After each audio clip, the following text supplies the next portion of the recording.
Peggy, with clearing your throat, it sounds like you have something really important to say. You're just on the verge of something really important to say.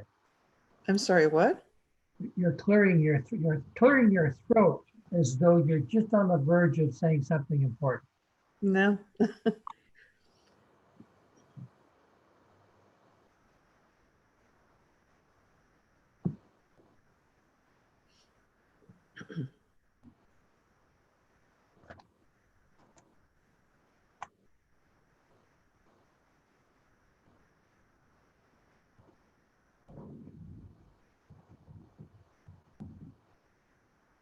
Okay.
I know Matt Lassay is not going to be attending the meeting. Did anyone inform him that we're going to get paid extra for attending this meeting? Well, we'll inform him now. Good. Only for those that attended anyway. Right.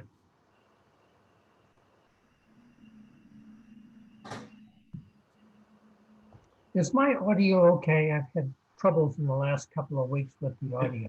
It sounds great tonight, Bob. Good. You want to hear a few songs? Sure.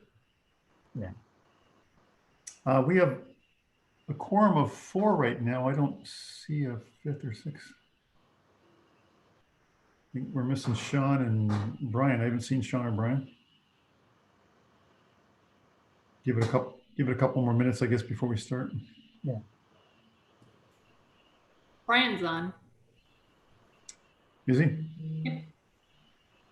I see him. There he is, yeah. Yep.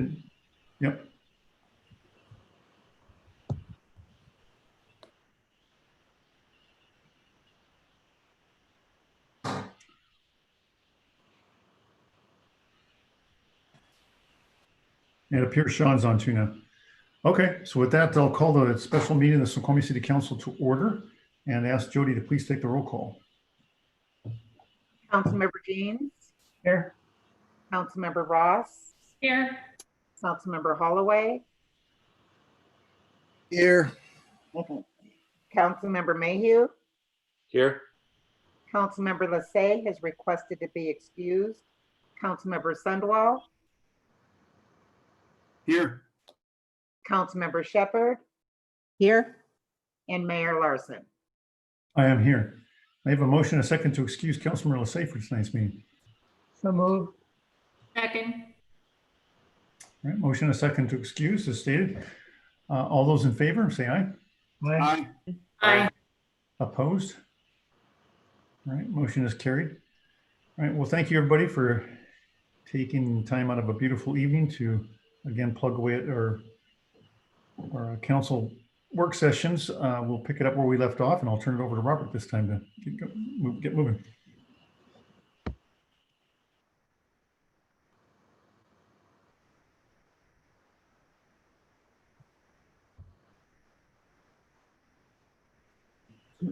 Robert, I'm not sure if you're speaking. We're not hearing. You might be muted. Oh, okay. If everyone else could mute then while Robert Lee starts the presentation. Robert, do you want folks to ask questions as you're going through the presentation or move through it and then come back or what? Yeah, no, I can definitely because we want to, encourage dialogue. So Yeah. if you have any questions, just use the hand raise icon. That seems to work pretty well. Yeah, because I can only see 6 videos at a time. It would be much more beneficial for me if you could just use the virtual hand, raise hand. All right, thank you. What I wanted to do tonight is, again, we're going to go into the levels of service discussion, and we're going to show you what has already been done in the city for 2020, and then we're going to talk about the long-term revenue options as well. Before we start, I know I had some questions on some items from some council members, and so I just want to reassure everybody. What we're doing is, if you remember 2 years ago when we talked about kind of the 3 pots of money we were looking at. We look at the operating budget, capital budget, and utilities budget. Right now we're looking at operating. So our focus of this discussion right now is everything to run the city, meaning keep the lights on, maintain snow maintenance, parks, that type of items. It's not that we'll have another discussion focused on the non-utility CIP, and we'll also have another discussion, of course, focused on the utilities and the water and sewer system. So again, this is just looking at the general government operations of the city. Those are the options that we're looking at. That's the sustainability that we talked about here. Any questions on that before I start? And I do, Councilmember Ross. Councilmember Ross, yeah. So when we're looking at the charts you're going to show us soon with the expenses, do the expenses include what the different departments are hoping to also get to have in their budget this next year, such as maybe someone needs like I know we need to start adding to the ERR for the ladder truck, for instance. I'm not sure if that'd be capital or if that's going to be operations, or police, if they wanted to add an additional sergeant or something like that. Or does that come later? Well, right now, and Rick can talk a little bit about this. We're building this budget. That is part of this budget. We're looking at essentially a flat 2021 and 22 budget with some modifications here and there. Meaning, if there's any ads, we're going to look at offsetting ads. That's going to come later. Okay, I see. Councilmember Mayhew. Yeah, Councilmember Ross' question is great, perfect. And so here's what we asked them to do, and what they've been doing so far is we asked them first to give us a 6-year look and tell us, how do revenues and expenditures look going out 6 years, and what are the kind of the significant policy decisions that might significantly change what those things look like. And the idea was that we would then give feedback. The council would give input as to which policy directives or which policy choices we wanted to see happen. And then based on, did I say it wrong? No, sorry. Oh, Robert okay. somehow got little hearts all over his presentation. I think he's struggling to remove them. Go ahead. Yeah, there's something wrong here. I apologize. There's something wrong. You have to turn off. There's a feature once you share. You have to go in and turn off the ability of other people to comment on your or mark on your sharing. Once you share it, go up under the place where you can stop sharing. You'll see there's some other choices. You can turn it off there. Thank you. Sure. So, sorry. So we asked them to look out 6 years, give us policy choices around revenues and expenditures. And then the idea is we would give input, and then that would guide the biennial budget that they would then bring forward. So we're trying to complete that first stage where we give input, and then then over the course of the summer, we've asked them to then come back and actually present to us, here's the biennial budget, which we would then expect to see incorporate the guidance we've given. And then we'll get down to the actual budget requests department by department for that biennial period. So right now, all the expenditures have built in some broad assumptions about what would happen over the next 6 years. And then they've also, as you'll see today in the presentation, I got a advanced peek at it earlier today. You'll see that, well, I think we all did. I think we all got an email with it. So you'll see that they've then built in some COVID responses just in the short term, but they really haven't gone back and done the departmental budgets yet because they're waiting for input from us. So for example, if we said, we want to see 50% reductions in every department's expenditures, then that would get built into what the biennial budget they would then bring back to us. So we're kind of in advance of the biennial budget. They're looking for policy directives from us, then they'll come back. So the kind of sequence is, and you'll see, we kind of laid this out, and I'll circulate this again so that everyone kind of sees where we're at on the timeline that we all asked for way back at the time of the retreat. But we wanted this 6-year look at operating. Then there's a period we'll look at the capital budget and we'll look at utilities, as finance director just mentioned. And then while that's happening, they'll be putting together the biennial budget. And then by the so somewhere later in the summer, they'll come back and actually bring us the biennial budget, and we'll go through that process. So that's what we'd all agreed to and asked them to do up front, and that's kind of where we're at in that process.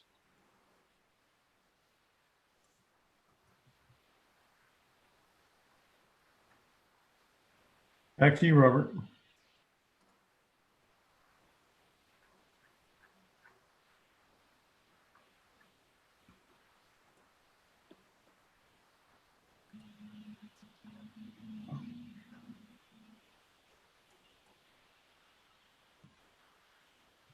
I kind of missed the little hearts, but okay.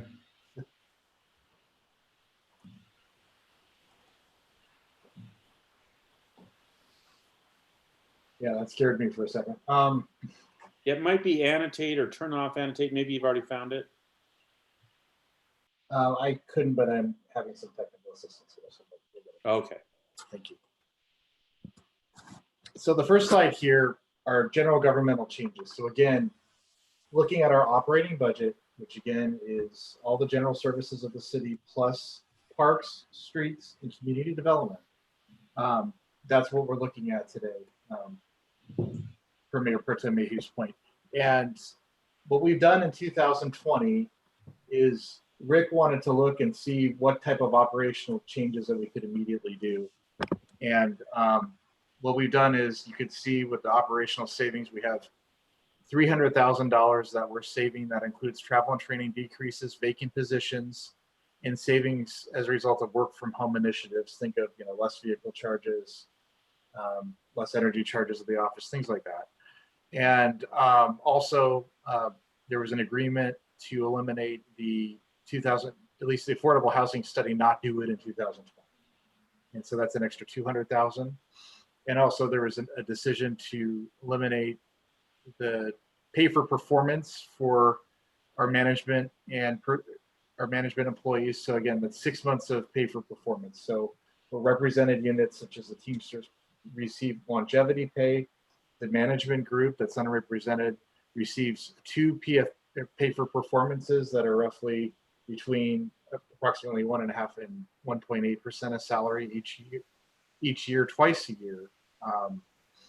And that we are eliminating the second half of that. So the first half was paid in June, the second half, it's approximately $50,000 to the general governmental charges, which savings will be realized from eliminating that. So that's a total savings in 2020 of $550,000. Councilor Jeans and Councilor Mayhew. The 6-month period that you're talking about, I think you answered that. You said that's essentially till the year end, right? Till we start a new biennial budget. Correct.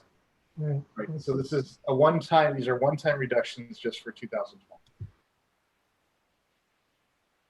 Councilor Mayhew. Yeah, I just want to make sure I understood what you were saying, Mr. Hammoud. So the 6 month, the second half PFP for M&P employees, I understood that. Does this also include then for represented employees, there's some variable portion that's also being taken out? Or is this a reduction that is only applying to employees that are not represented? it does not, it applies only to employees that are not represented. Any changes to employees that are represented would be subject to, I believe, collective bargaining. Councilor Ross and Rick? You know, I wonder if there's other areas we can look at that rather than impacting our really good employees' paycheck. You know, one thing was the tourism plan. I'm not sure, maybe it was 50,000 or so. And we haven't done any events, so we're going to be saving a lot on that. I'm not sure if that is included in your operational savings. And I think there's your comprehensive fee study. I'm not sure if you're doing that this year. That was also 50,000. And so I'd hate to cut. I just don't like taking salary or money away from employees. I guess the other thing is through the Parks Department, Parks and Public Works, we're putting in the pedestrian stoplights, and there was a huge savings there. That would probably be more towards capital, I'm assuming, but I think there's additional money there that we could take out instead of impacting our employees. Rick? Yes, thank you. Thank you, Councilmember Ross. I love it. I think that's a better idea. But we tried to be fair and equitable across the board. I would love it if we could leave the PFP in for this year and increase our operational savings like you had suggested. We'll look at some of those options and we can bring that back. Obviously, we can make that happen probably with what we're trying to do. So I really appreciate you bringing that up. But yeah, that would be my choice, would be to leave that in. Obviously, we're looking at 21 and 22 later in the biennial budget to look for savings. But if we can do that and find monies other places, I would rather leave that in. And then to talk about the represented employees, we're going to be starting the talks between the one union here shortly, and then we have to look at the other two as well. So we'll be definitely having talks with them as we go into the 21-22 budget cycle. So again, I appreciate your comments, and it's really good for the employees. So thank you. Councilor Mayhew?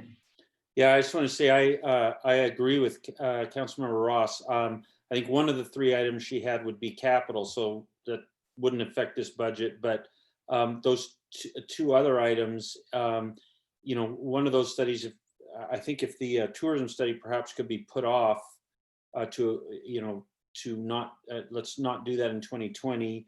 And maybe that solves it, or maybe we start the fee study such that maybe it starts later in the year. Or I don't know what the timing is that's planned for that, but I thought those were great suggestions, and I'd really like to see us tighten the belt there, maybe delay things a little if we can, like on the tourism study, and keep our employees whole for the rest of 2020. Maybe the rest of the council members could sort of give their sort of feeling on that to give you guys guidance, but I'm with Councilmember Ross on this. Councilor Shepherd? Sorry. Okay, so I was curious what the work from home initiative, how that saved us money. I'm not surprised, but I'd like to just get a better understanding of how it worked. As I mentioned, just overall, we're spending less on, say, global office supplies and vehicle mileage and even some of the energy costs. So just overall, the cost of people being in the office every day doing everyday functions, that has decreased. Also, we're still looking at potential reimbursement on some of our expenses through FEMA as well. And so some of that is tied hand in hand into the emergency. So that would result in some savings of the general funding. That's not guaranteed, but of course we're going to submit to reimbursement. So there's just less operational cost to the city as there was last year. Even if we do, even if we do return to work, you're talking only, probably not going to be fully staffed every day in the office through the end of the year. So even partially staffed, we're still going to see savings. Travel and training goes down between 70 and 80%. There's still some mandated required training for public safety officers that has been conducted. But besides that, there's nothing but online, obviously nothing but online training going on. And most of it's free, so it's been very helpful to organizations at this point. Good. Thank you. Go ahead, Robert. Mayor, sorry, I can't find the raise the hand button. Oh, okay. So, sorry, I didn't see you on the other video screens. Go ahead, Councilor Sonnell. Where do we account for things like we ain't showing movies this summer? Where's that? Is that operational savings or is that not accounted for? Because that would be a great way to, I mean, we're obviously not going to show movies, so that's money saved. Yeah, events, not only for the events themselves, but for the events coordinator, that's definitely an area of cost savings that we've been considering. Rick, do you want to speak to that? Yes, thank you. So, Councilmember Stonewall, so part of the operational savings, when we talk about where Robert put the asterisk down, vacant positions, that includes the events coordinator position that has been talked about quite a bit, like we talked before, that we're not doing too many events. So looking at that position itself, we're looking at combining that with another position within City Hall. So that'll provide 21 and 22 full salary and benefits for that particular position without losing the level of service. We will still continue to do events, whatever that looks like in 21, 22, and keep the business and community liaison portion of that intact. With that being said, part of the budget that you're talking about for the events coordinator position will be assimilated back into the other position within the city. And then we're going to look and see if there's savings for not showing movies or not doing some outreach or any of those items. They will be added to this operational savings for 2020. So we have a little bit of room in there to come up with the 300 grand. And then with some of the other suggestions that we're talking about, we might be able to move, take the 50 away from PFP and increase the operational savings to 350, and that'll still get us to 550. So we have some options to look at. We just wanted to put some solid numbers in front of you, but we do have some room in there to look at other things when we get down to the, I guess, down to the nitty gritty, if you will, when we're putting this, we're putting the biennial budget together and what we're going to save from this year into next year. So to answer your question, yes, there's an option to look at that and use that for savings. Okay. Well, I mean, to some degree, I feel like we're already in the nitty gritty. I mean, this is a very operational thing that for the most part, I want to leave up to you guys because that's your job. Yeah. There's not a lot of legislative stuff here. But I do like what I say. I appreciate you guys tightening the belt. This is good. Thank you. Yeah, the challenge will be in a year or two when we start coming out of the COVID and you can start doing, or you're in phase 4 or out of the phases and can do events again. What's that going to look like? And we're going to need to somehow find new revenues to backfill it again. Councilmember Burr-Yan Holloway, and then Councilmember Shepherd, and then Ross. Well, I was just getting the spelling right. So in later slides, it shows that not filling those vacant positions is about $200,000 a year. So given the circumstances, is there consideration to just keep those positions vacant for the duration of the next biennial? Yes, we are giving consideration to that, Councilmember Holloway, because if we allocate the positions, right, we keep them on the books. If we budget for them, which we'd have to do as an allocated position, and we don't fill the position, obviously at the end of the year, we'll have those savings, right? So when you look at the bottom line. So that'll be a question to, for council, and when we're dealing with Robert and putting this budget together for 21, 22, obviously we keep the allocated positions in, we'll have to budget for them, but that will realize the savings at the end or realize the savings at the 6 months. What I don't want to do, if we don't have to do, is eliminate positions, because if we eliminate them, then to bring them back is a lot more difficult, as you well know, right? So, and to put them back in the budget once that happens. So we're looking at all options, if you will. At this point, this one particular position we're talking about, events coordinator, will be combined with another one. So when we do that, those two positions obviously is one position now. So if we get really busy and we have to break them back out, there won't be the same amount of cost, right? Because we have one person filling two positions. but we'll have to find revenue as the mayor said. So I hope that answers your question, but that'll be kind of a strategic plan if we are to leave positions in there, allocate for them in budget form. You want to, Robert, you want to add to that or anything? I was just going to add Fair. this kind of speaks to in an optimistic scenario where we bounce back rather quickly. Yeah. Then maybe perhaps that revenue comes back to where we can replace those positions or that activity. If not, then it's going to be a much tougher challenge unless there's other strategies that fall into place that the council chooses. I'm just looking at how to close 2021.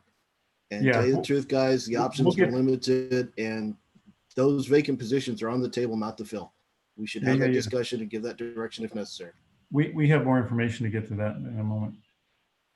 Councilmember Shepherd, then Councilmember Ross. I'm sorry, Robert, did you want to add to that? No, I just say we have a slide with options coming up. Councilman. Yep.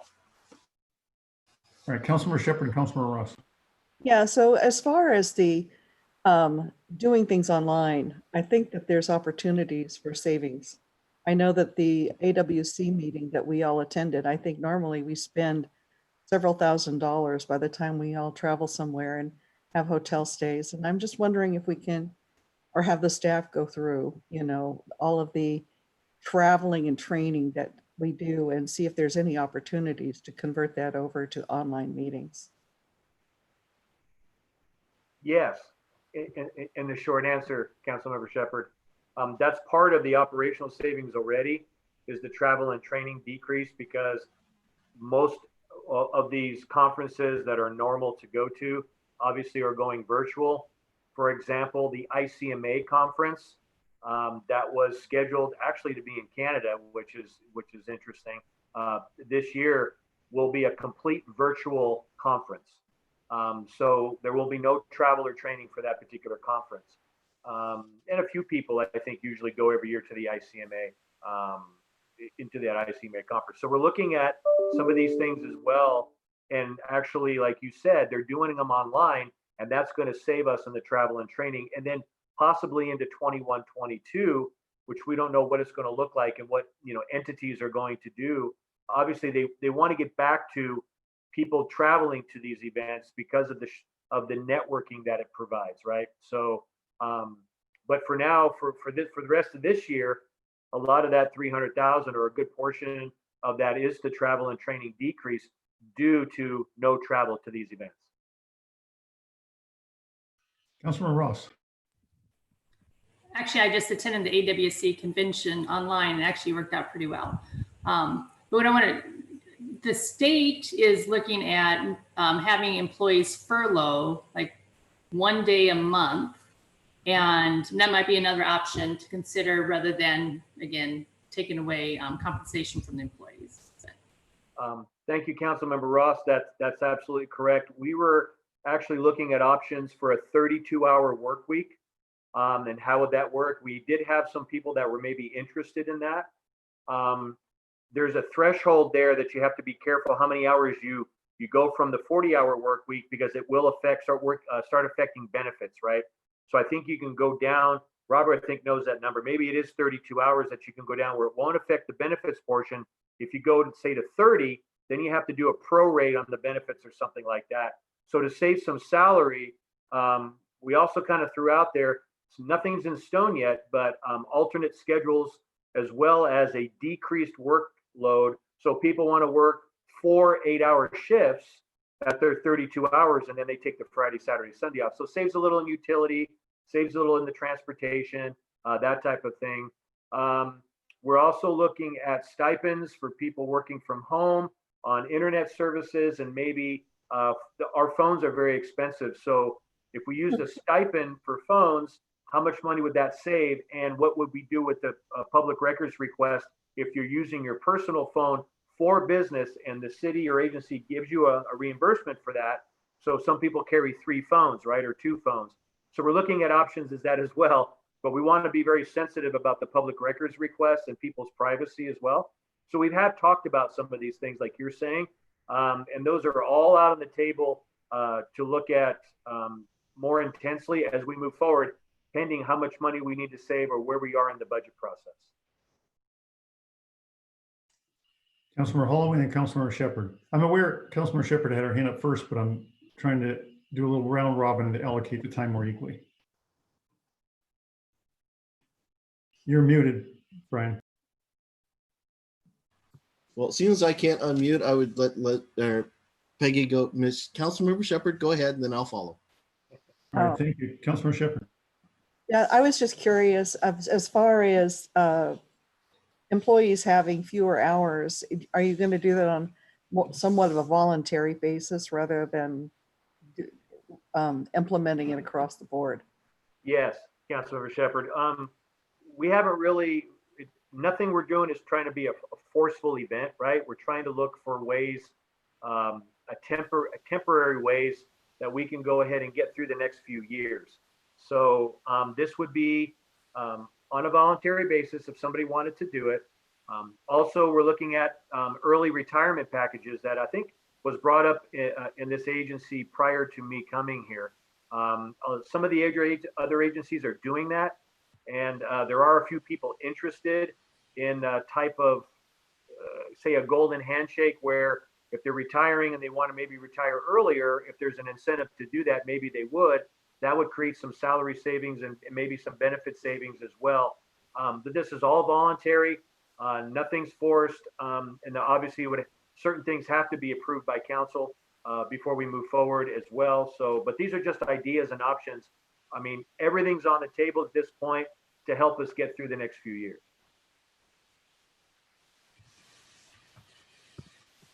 Okay. And then coming from a company which has been saving money on an ongoing basis for several years, one method you ought to consider is it's one device per employee. If you have a mobile phone, you don't have a desk phone. Right. And all the way through the organization, there are savings as a result of that. And it works out. I don't have a desk phone. It's a good idea, Councilmember Holloway, and we'll look at that as well, because we talked about devices. We talked about who really needs a desktop as opposed to a laptop, right? So if you're using your laptop a lot, do you really need a desktop? Same basic thing, right? So we can minimize what we have, minimize the maintenance costs, the replacement costs, that type of thing. So yeah, absolutely. So thank you for bringing that up.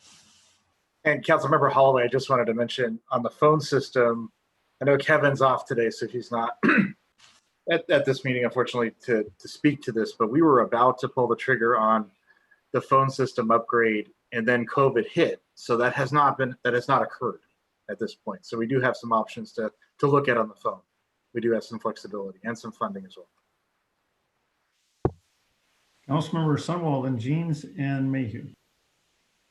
So I don't pretend to know the entirety of what the plan is tonight, but we're now at 6:32, and I'm fearful we won't get outside of 2020 tonight, which would be a major disappointment. I don't think the council needs to be talking about phone systems, just my opinion. All right, thank you. Councilmember Jeans and Councilmember Mayhew. When Robert set this first screen up, and we come to a total savings of $550,000, did we arrive at $550,000 before we fed the other numbers into that to create that? Is 550 a number that is a reasonable goal given the other elements to this thing? Because actually I've heard several examples of things that are other creative ways of saving money. So somebody comment on 550. Bob, that's a great question. I think more focused to Councilmember Sunwald's point, maybe at the high level where we really need the council's focus, and that is, as you'll see again, the future is quite uncertain right now. We don't know if it's going to be a long, slow recovery similar to 2008, or if it's going to be a fairly rapid one as everything gets underway again. So because of that, again, if it's a long, slow recovery and there's quite a projected deficit for some time, then you don't want to use reserves to rescue yourself, because you'll just burn up your reserves and you're still in the same place. On the other hand, if it's a fast recovery, then you don't want to cut service levels too much. You want to use your reserves for what they're intended to, just to get through a year or two of a tight spot. and then get back online again. So because of that uncertainty, we've been recommending a hybrid approach, which is, we think, the more pragmatic or prudent approach so we're not harming too much of reserves or too much of service levels, is to kind of cut the number in half and use about half, address half that problem with some service level cuts that don't really, aren't too detrimental to what the residents of the community would experience in terms of service levels. And then, rely on reserves for the rest of it to get to 2020, and then continue to really watch carefully those projections and have a better idea as we get toward budget approval for the biennium budget in terms of how we want to dial up reserves or service cuts as we move toward that too. Does that get to your question? Yeah. Thank you. Councilmember Mayhew and then Councilmember Holloway. Yeah, I just wanted to say the same thing or similar thing to what Councilmember Sunwall said. Folks, we're on 2020, which honestly isn't even on the agenda tonight. And we're talking about very small amounts. We have a problem over 6 years that is $10 million or more in the general operations, let alone the problems we're going to have to deal with in the capital side. So we're dealing with changing a training budget, maybe a few $1,000s, or whether someone has one cell phone or one device. I mean, these are small little things, which, yeah, we have some ideas. Let's send our ideas in emails to the city administrator, to the mayor, for these smaller things that we see maybe at our jobs and so on. I mean, they're great ideas, but we're spending our time talking about these, and we are not moving on to the big problems. And maybe it's because those feel like problems we can solve, and those big problems feel really tough. But I think this is what we're elected for. I think the 7 of us have to figure out these big choices. How are we going to get through these next 6 years, and what are the big things that are going to happen to close what looks like about $10 million of problem? Let's get on to those big guidance things. Let's focus there. Leave the details for later, or do that offline, or trust management to do that. But let's focus our time on the big stuff, because we're not getting to it. Councilmember Holloway. Other than the gripe that you throw a piece of meat in front of me, I'm gonna take a chunk out of it. But so stop throwing fresh meat. Give me meat in the future. I would like us to get to page 7 of the presentation, and from there, I'm ready to talk options about the next biennial budget. If we can take that as baseline and move on. So let's move on to page 7, please. Yeah, thank you, Councilmember Holloway. I mean, I just want to remind the council that we didn't throw red meat in front of the council at the last meeting, but a few of you asked for more specificity about what were some of the cuts we were recommending. So we at least wanted to give you a high level overview of that. I think the amount of time we perhaps spent on that was useful and helpful for everyone tonight, but I think everyone senses it's time to move on. So hopefully we gave you enough to at least give you some confidence about how we're approaching it. And now's a good time to move on to the remainder of the presentation. Go ahead, Robert. Okay, so I'm not going to spend any time on the next 2 slides. What I'm just showing is the forecast here that we showed last time. This is the forecast assuming that we recover the revenues lost during COVID. That could be a rebound, that could be a federal and state stimulus, that could be reserves, a combination thereof, increased forecast. We're just assuming that on this chart, you would plug the quote unquote gap that was caused by COVID by the end of the 2021-22 biennium. So again, we're still looking at that curve. So again, the goal is to look at options to lower those curves in the out years, meaning those years from 21 to 26 where you have that gap. We have that operating gap that predated the COVID crisis. And same thing, this is the no recovery option. We don't think that there won't be any option to cover the gap. This would be not using any reserves, not having any stimulus, not having any revised increased forecast. So this would be the, for lack of a better term, the pessimistic outlook. And you can see where this is where revenues just don't catch back up to the line before. Councilmember Holloway, do you have a question or did you just leave your hand up?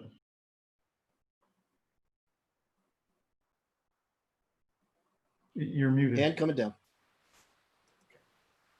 Sorry, Robert, continue. So slide 6 again. These are general Just government. Sorry. warning, more red meat. Okay. Go ahead, Robert. These are options that we discussed internally regarding what are temporary reduction options, meaning options that we can reduce the governmental operating budget for 2021, 2022 with a $500,000 target each year. So making sure that the level is 500,000 under the 2020 base for those years, meaning the base before COVID. So again, that's a 500,000 reduction that we're looking at. And you can see there, the first option, we talked about the pay for performance. We would carry that another 6 months into the first part of 21. That was one of the options we did. Again, it's about $50,000. No COLA increases. That's all employees across the board. That general governmental impacts about 200,000 the first year, 250 the second year, because that does impact some COLA increases also on benefits, not just salary. That would require negotiation and agreement with the unions, labor unions for that. We talked about not filling those positions. That's what that temporary hiring freeze, that's taking 200,000 out of the budget each year for 2021 and 2022. And also reduce general impact on staff. This is actually charging out the time of a staff member, reassigning them to Parks and Public Works and utilities. That would be about a $50,000 impact in 21 and 22. Now, there will be time as we get into the biennium budget to discuss these options in more detail. I think the more critical number for tonight's discussion is, back to what Councilmember Jeans asked earlier, is a $500,000 number appropriate? Again, it's combining these different strategies, and it's that bottom line number that is more the driver than the specific details. We could find a way to address that number in a multitude of combinations in terms of some cost cutting, but it's what we're looking for general agreement is if necessary. In other words, if some other things, like let's say you go up for a levy lid lift or a development project doesn't come online as fast as we anticipated, we're going to need, or levy lid lift has failed, fails and the voters don't approve it. We're going to need to be able to nimbly and quickly have some other options at our disposal to address closing that gap.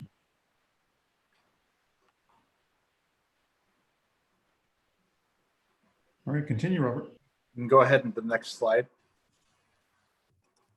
So slide 7, this is taking that level of service reduction, 500,000 target. And again, like the mayor said, we can discuss the details at a later date regarding what would comprise that number. But if you decrease 500,000 out of the base for 21 and then carry that 22, this is the revised chart. Now you can see that we're only anticipating those savings in 21 and 22. That line goes back to the original base forecast for 23, 24, and 25, because we're assuming that those are temporary measures that are taken for those 500,000 each year. That wouldn't continue. But again, that's an option to the council in the future. And of course, this is the optimistic recovery scenario. Councilmember Holloway. So the revenue line there at $18 million per year. Does that include the 1% levy increase? Oh, nothing. So okay, that that assumes a zero. All right. assumes zero. No development, no levy increase, nothing else.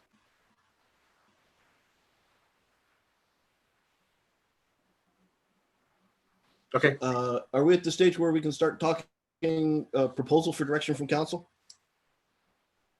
I think we are, but there is one where Robert took a lot of your suggestions, Councilmember Holloway. I don't know what slide that is, Robert, but just to sort of show a combination you suggested. Yeah, I can jump. So wait, you just skipped the go back one slide. It's important to see in any of these scenarios both the optimistic recovery slides and the pessimistic recovery slides. So this is the pessimistic scenario. Councilmember Mayhew. Well, please, can we, it's one thing to ask questions as we're going, but I think it's really bad behavior to look ahead of the slides and not listen to the information that's about to be given to us. I mean, one of these slides is being called the Holloway slide because it specifically addresses one council member's request. So can we just let them go through these slides? If we want them to hurry up the pace, let's tell them, but let's not jump ahead and fail for all of us to get the information that's in these slides. You asked me to do my homework. I did my homework, but I can sit still till you guys are ready to have a discussion. Yeah, sorry, as chair, I perhaps failed just to say no, not quite yet, to answer your question earlier. We're not quite ready there. So Robert, continue just from here. I don't know if you want to say more about this particular slide. Again, it's the same sort of scenario, except this is the more pessimistic recovery. Right. This is the gap in the out years based on the original pre-COVID base forecast for expenditures, and then what the line item would do if revenues didn't catch back up to where they were before. And then I'm not going to spend much time on this slide. I can go back. And again, everybody has access to the PowerPoint, but a couple council members asked for the details of, which options that we showed last time, how much would it be in which year in the forecast that we showed. And this is just the detail behind it. So I'm not going to spend too much time on this unless there are questions immediately on this slide. And this is what I meant when I said to Councilmember, let's say we can show you the numbers, but it's not going to be very helpful when you're trying to look at every option, like the mill site showing 6 different years or numbers going out over 6 years. So the next request might be, gosh, could you put these numbers on a chart so we could see what it looks like on there? And that's what you've seen before and will continue to see. So I guess I got 2 questions in 2023. One, the sales tax, transportation sales tax drops to 0 in 2023.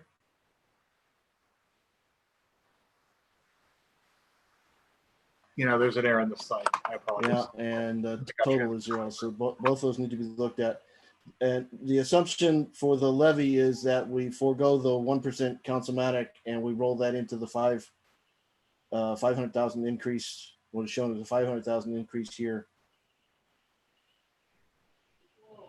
For the levy lid lift, you mean?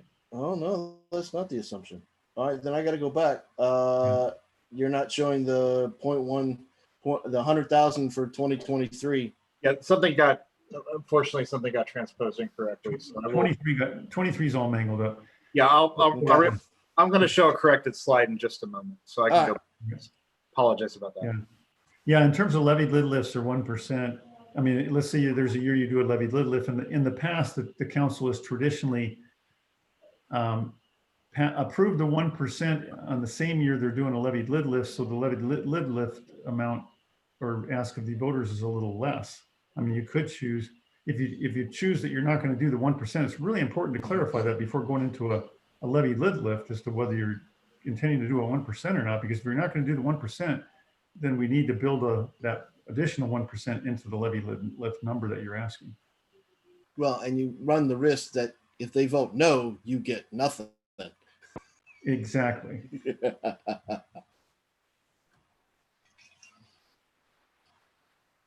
Councilmember Holloway, your hand is still up. Did you have any? Oh, it's down.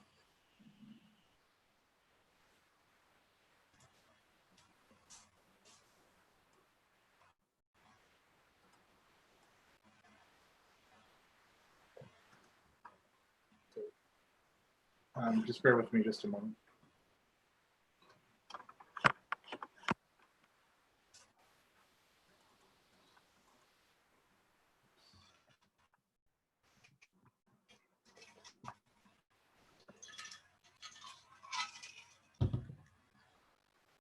I just need just a moment, so thank you for your patience. Robert, were the errors on the 2023 year affecting all of the charts as well? No, it was just that particular slide. Okay, so I think for the sake of time, perhaps we just need to move on with the rest of, I mean, if it isn't moving the lines on the other slides, then let's just move on. The council understands that the numbers will need to be updated. Councilmember Holloway. No, I'm just saying, okay. You're agreeing with me? Yep.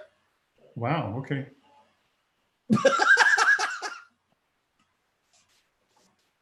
Robert, So this is a corrected slide, and I will send it out to the group, and I do apologize. But I'll move on to the next slide. You can see here, we have the mill site starting in 2023. You see the 1% that's rounded up to 0.2. It's just over about 160,000 or so for 2021. If the council did take the 1% at the end of this year, it would be about that, so under 200,000 for 21. See, just under 100,000 for each year going forward. Mill site operating revenues, we're assuming they would start in 2023. S21, which again is the parcel near the hospital. The way we forecasted that was either fast food or retail. And so that construction we're assuming would start in 23 in this scenario. And then sales tax and transportation, if one would pass in 21, it'd be enacted in 2022. Again, it's about 300,000 a year because we're assuming that there would be no more collection of the RTAB fees. okay, Robert, you're still missing the formula for the totals on 2023. Councilmember Jeans? We're looking at the options in front of us on this slide. And particularly one of the options is the mill site development.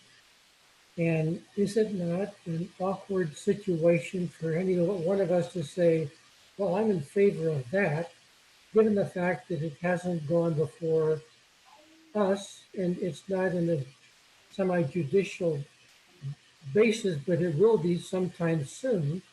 So it's awkward to say, well, that's what I like, and let's count that now. Bob, that's an excellent point that Bob Sturbank brought up with, well, actually, let me invite Bob Sturbank just to respond to that. I think he'd be more than happy to. Sure. You can Thank talk you, about Mayor. Yeah, go ahead. Yeah, an excellent question, Bob. And I think that what this slide is showing you are different potential revenue effects. But council isn't being asked to choose any of the new development choices. They're not in front of you. As you observe, they have their own quasi-judicial processes. It's just to show you what those impacts would be in those years. And so it's a little bit of I think the slide title, a bit of a misnomer, the option, because those developments are allowed for by their existing zoning in the code, and the conditions for them will be in front of the council or hearing examiners may be in the future, but you're not going to be asked to do thumbs up or thumbs down on the mill site or S21 in this discussion. So thank you for observing that. That's a conversation that we have been having at the staff level. The other things you may be as part of this, but obviously you won't make a final decision about the 1% during the budget process. That'll come later in the year, but it'll be obviously one where the administration will want nods from the council about whether to include that as utilizing that option in the revenue forecast or not.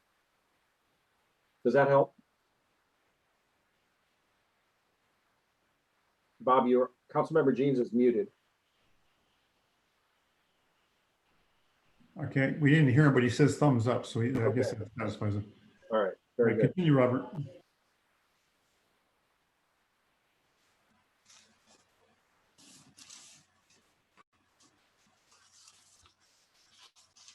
Excuse me, sorry, I was muted. This is an option I know was discussed before.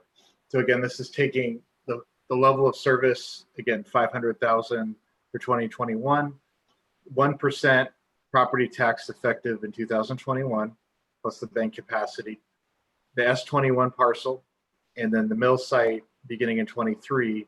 And this is the option with the recovery.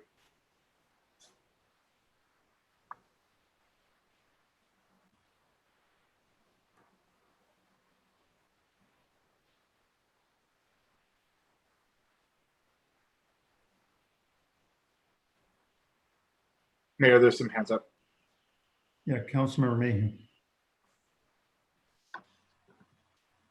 I finally figured out how to make the blue one go. So am I correct in believing that this represents a particular combination of options that we believe one or the other council members, I'm not asking you to name them, but this is where some of the pieces were being asked to put together and see what they would look like? Is that what's happening here? That's correct. So we heard, so, and I think you've got another example where it's a different set of combinations, and those were based on a request from another council members, right? So this is our feedback, folks, or at least from some of us, where we said, show me what it looks like if you take this set, and then how would that map? So for what it's worth.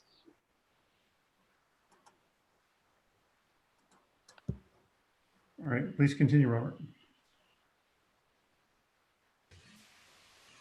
Again, that's the same slide, same options. Again, the 500,000 level of service reduction for 21 and 22, 1% property tax effective 21, the S21 parcel, the mill site, both effective starting the revenues in 23. This is without a recovery. Or the more pessimistic scenario. So in the prior one, at least we are kind of closing things sustainable for about 3 or 4 years, but then it sort of opens up again. In this one, we're still falling a little short. So again, it speaks to maybe the need for, again, a levied lid lift or 0.2% sales tax, and that sort of to add to that.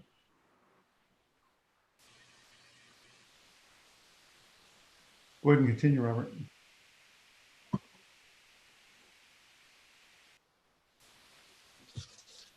So the next, I've had actually a couple of requests from council members looking at the 0.2% sales tax transportation. So again, this would be 0.2. This would be a sales tax passed by voters. So voter approved, simple majority. However, at this point, we're anticipating the car tabs, unless something changes, to go away. So we'd have to take, unfortunately, out of the base about 200,000 revenue that we're getting the car tabs, offset it with this tax. But you can see what the new revenue would be generated after that offset would be. And so it's a small impact. This wouldn't be a significant impact taking this along. This is with the recovery. Councilmember Jeans. And one or more of these combination options for us to consider, we're asked to consider S21. S21 is ready to go. And I believe heretofore there has been little or no interest, except some years ago, there was a restaurant I was talking about. Anyway, there's essentially no interest. If I'm to consider a combination of things that included S21, am I to assume that the city is going to go out on the street and blow a horn and say, hey, developers, let's go. We're wide open to you, or is that an option in which we'd simply wait for something to happen and figure over the next 6 years something might happen? I think it's realistic to assume that within the next 4 to 6 years, something's going to happen. It's fully entitled, it's plug and play, it's ready to go. It's going to attract some interest and some development might happen. If the council's concerned that it might take longer, some of the mechanisms that you could do would be, we'd go back and revisit the zoning. So for example, I wouldn't necessarily encourage it, but the developer has on several times of late asked if we would be looking or willing to remove some of the restrictions on retail or commercial zoning there and allow for residential. If we did residential, you'd probably see some development there in the next year or two. They would find some interest pretty quickly, although there's some profound challenges for egress and ingress onto that site, given the congestion at 99th where you access the hospital. Councilmember Shepherd, Councilmember Mayhew, Sunball, and then Holloway. Yeah, so I'm looking at the 2020 numbers for revenue, the forecasted pre-COVID versus the forecast with the 1% 0.2 sales tax, and it's a gap of $1.5 million in 2020 alone. And I'm just wondering, as I'm looking at the ramp rate for the new revenue that we know more about what our revenue is for 2020 now. So the more realistic one is 17.1, but the ramp rate is pretty unknown, right? As far as what it's going to be for 2021. So that thing could be flattening out. It might not go up as much as we're showing here. So what is a ramp rate? I mean, the rate that it's increasing between 2020 and 2021. The property tax? 17.1 to 17.8. We don't know what that's going to be, if it's going to be a larger gap than what it actually is, or what we're forecasting it to be for 2021. I'm just thinking that we may have a bigger gap, what we're forecasting here. Or smaller. If you look at slide 7, it's the optimistic. So somewhere between 10 and 7 is probably reality, but we'll have to see when we get there. Right, but I think that what we decide now as far as spending is once it's spent, it's gone. And I think that we need to take into consideration that this may also be not just the pessimistic one, but maybe a slightly optimistic forecast for our income.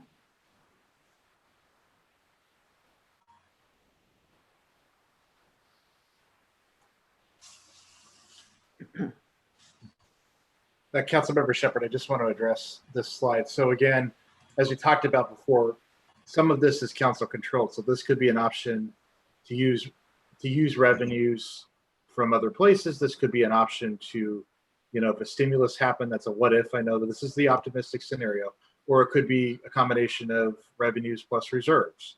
So that's just saying we're going to close the gap, but this is the optimistic. The other slide, that's where we're showing the two options. That's the pessimistic. Yeah, we have ample reserves to address, you know, $500,000 or so a year for an 18-month period or so, or 2 years. It's beyond that we'd be reticent to maybe be throwing a lot of money if that continues. It's not simply not sustainable. Councilor Mayhew and Councilor Hallway. Yeah, so I had a similar thought to a Councilmember Jeans about the S21. I guess, and looking at the number, well, so I guess when we think about this as a council option, I guess I was thinking, and I think Mayor, you were getting at this, that the question is, what action could we take as a council or as a city that might cause S21 to happen in this time frame as opposed to some later time frame? And so I heard, you know, possible zoning changes, and I guess what I thought is that in terms of retail uses that are allowed, the city right now prohibits, for example, drive-through retail there. And I think there are, you know, if you think about a fast food restaurant that might have a drive-through lane there, that could, number one, it could cause a lot of interest very quickly in that lot. And so that's an action that's within our power to take, to relook at that zoning. And then secondly, the amount of money that you would generate, I think, from a fast food restaurant with a drive-through lane there, I think is actually much higher than what was put into these numbers here. I think these numbers are assuming that we cause it to be filled with the currently existing zoning. So I think there's you know, we could look at the zoning or the uses that we might be able to tolerate. I guess I have the idea that, and maybe I'm wrong, that the zoning that's in place there was put in place at a time when actually we weren't going to allow any drive-throughs anywhere in the city, or at least on the Ridge development. And since then, of course, that's changed. We have a drive-through that I think most people have found very satisfactory.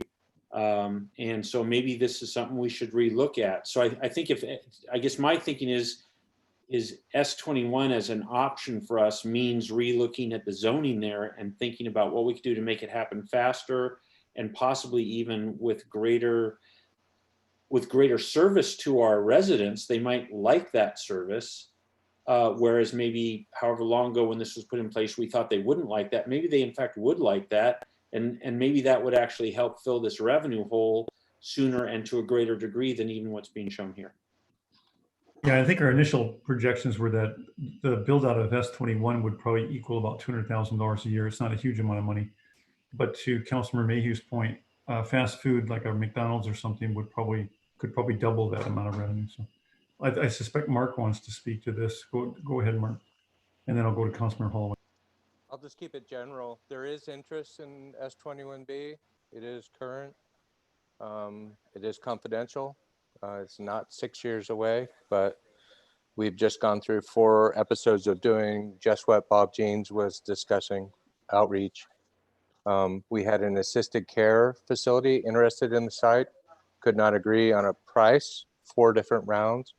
They did have an element of fast food and drive-through and gas, but it was an ancillary or accessory element, it wasn't primary. As it stands right now, I don't think we need to relook at the zoning because they have a series of flexibilities under the mixed use final plan that should get them there, only to the point where residential is being considered, would we have to do a high level relook? There's a resolution in place that would need to be amended. So I think they have what they need. I think it's the site constraints that and the price of the property that are the biggest variables. So the thing I was saying, a McDonald's with a drive-through is currently allowed for in our zoning? That's correct. Yeah. It's one criteria. There is no ban on drive-throughs for S21B. They need. I think Mark just froze. Councilmember Holloway. All right. Move to accept as budget plan elements development properties at the values proposed without individual commitment to project, and request staff bring forward proposals on accelerating S21. Point of order. What? Yeah, go ahead, Councilor Mayhew. I don't believe that we can take any action at this meeting. Is that correct? Yeah, I think that might be correct because it's a workshop. That is correct. Right. Thank you, Jody. Thank you, Councilor Mayhew. We are doing a great job of that, by the way. Well, I mean, yeah, I'm not sure what the meeting is for then. Are we supposed to figure out how to close this gap or not?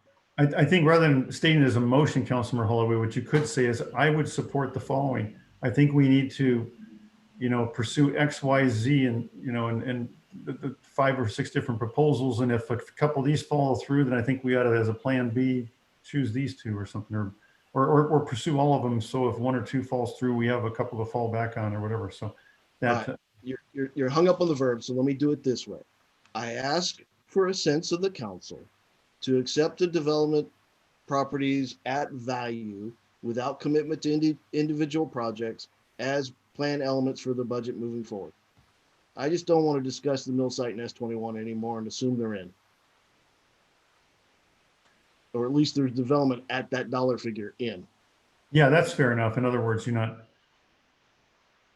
yeah, I mean, we can all dispute the timelines and the exact amount on all of these projects, but we're trying to give our sort of best educated guess on an approximate revenue, conservative, not be overly optimistic, and also approximate timeline, knowing often these things tend to slip a year or 2. So again, it's just a matter of realizing what all the tools at your disposal. It's just it's mostly to generally just satisfy ourselves that it's not going to be, everything's not going to fall apart and fall off a cliff in 3 or 4 years, that there are tools that we can use to pursue. What is important though, is that there needs to be some general direction from the council to say, yeah, pursue these 6, but not those 3, or pursue all of them. Matt, that's kind of my point is you're assuming I just stated Holloway's position. I'm requesting that the council decide that's council position. And then we can put that to bed and move on to other items to discuss. Okay, is there a particular slide that you're talking off of right now, or? I'm just, you look at the. Robert, how many more slides do you have left? That's actually it. Those are all the slides. So. Slide 9. Mr. Mayor, if I can interject also quickly, the limitation on special meetings is not that you can't take any action at a special meeting. It's just that you can't take final action on any matter that's not on the agenda. And the agenda is fiscal work plan and council goal setting. So to the extent that Councilmember Holloway wants to make a motion about this fiscal plan or the parameters of budget planning going forward, I think that is probably A, not final action, and B, it's within the parameters of the agenda, and so it would be appropriate. It would be the pleasure of the council anyway, as opposed to a legal restriction on what you could do tonight. Perfect. Thank you, Bob. That's very helpful. I think that will be helpful. Rick. Thank you, Mayor. And going with Councilmember Holloway's ideal and his thoughts right now, could we go to the taxes and fees slide, Robert?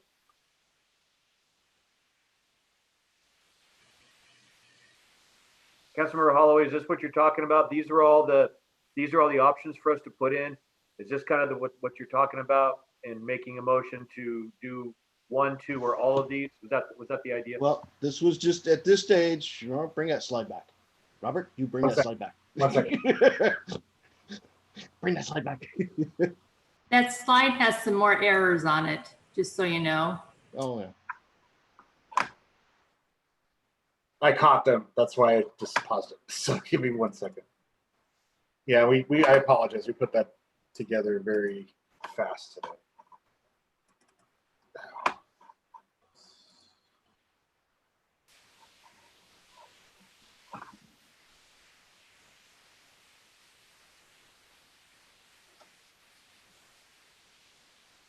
Mayor, may I just ask a clarifying question while we're waiting? Go ahead, Councilmember Mayo. So I think if I understand what Councilmember Holloway is suggesting, he's suggesting let's take the numbers that are on that chart and let's just accept those as the numbers that we're going to use for discussion. And if that's what he's saying, I completely agree with him. Yeah, the only caveat I would roll those up to one number, so at least we have development, but I'm not committed to any particular project at this time because I can't be.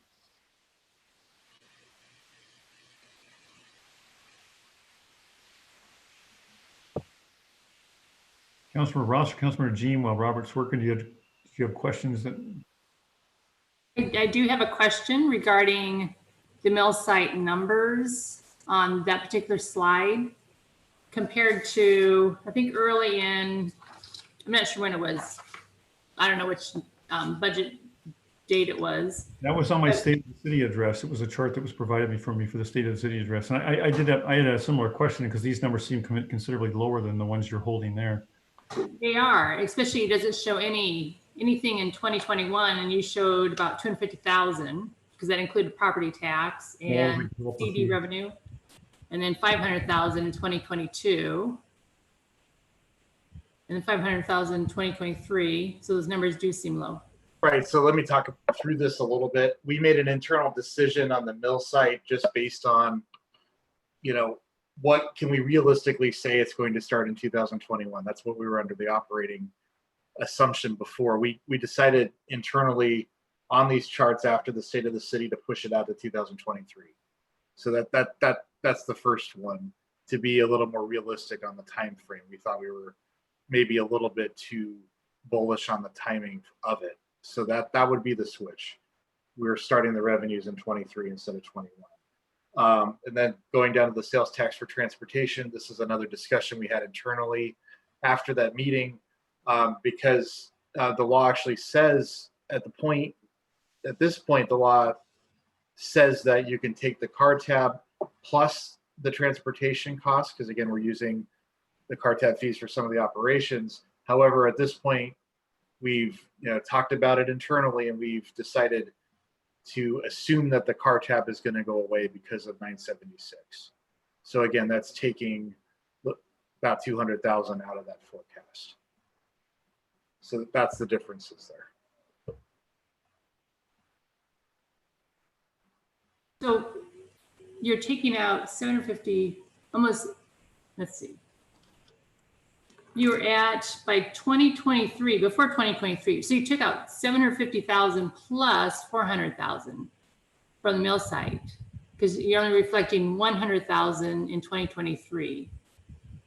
So we really think it's going to be that low in 2023? Well, no, you're showing Oh, you're showing 300,000 in 2023. I'm sorry. Yeah, please pay attention to the current chart, and I apologize again about the mix-up with the chart earlier. Again, we're showing 300,000 for mill site revenues 23, 500,000 24, 500,000 25, 800,000 26. Business park expansion, we're not assuming that would start because that would, entail an annexation. We're not, we moved that to 2025 at this point, is where that expansion is. S21 as well, we moved that to 2023. I think we might have had it earlier on in 22, we moved it to 23. And then again, the sales tax, I took out the 200,000 for the car tabs, because assuming that this is new revenue for that transportation tax above and beyond what we received. So do these numbers, like the 2023 you just updated, do those tie back to all the charts we've been looking at all evening? That's correct. I apologize. This is just a newly created chart that sat on top of it. Everything else ties back, yes. Robert, super critical to tell the narrative with any changes you make. Can you go through, did you make any other similar shifts or changes like that due to the internal discussions on any other of these items compared to what we would have seen in the State of the City address or past roundtable meetings? No, I did not. Just the ones we spoke about internally, what I just discussed. That's it. Just the mill site was the major one. Okay. Councilor Jeans, then Councilor Holloway. Councilor Ross, you still have your hand up. Well, Robert, I'm wondering whether you're calling sales tax for transportation, that is car tax, is that right? That's what we're talking about? Well, this would be in place of the car tab. So again, this would be a 0.2% sales tax that was voter approved. So it'd be above and beyond the sales tax that we collect now, but it's dedicated for transportation purposes. Sorry, he misspoke. That's not why I raised my hand in the first place. I raised my hand in the first place that Ryan was trying to get us on track talking about the things we ought to be talking about, and he expressed what he thought he wanted. And I thought I heard several things in that presentation, several things in that proposal or recommendation that I liked, but I'd almost like to see it in front of me and then hear it again from Brian. And if I'm looking at this,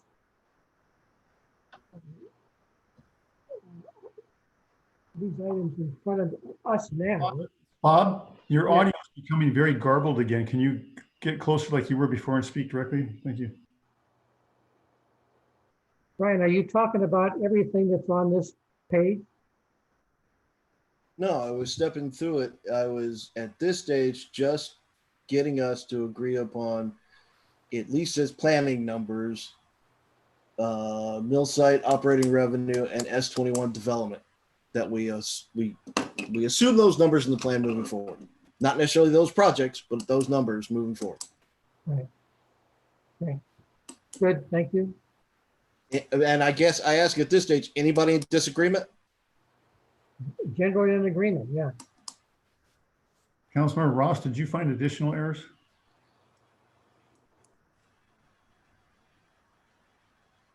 Councilmember Ross, you may be muted.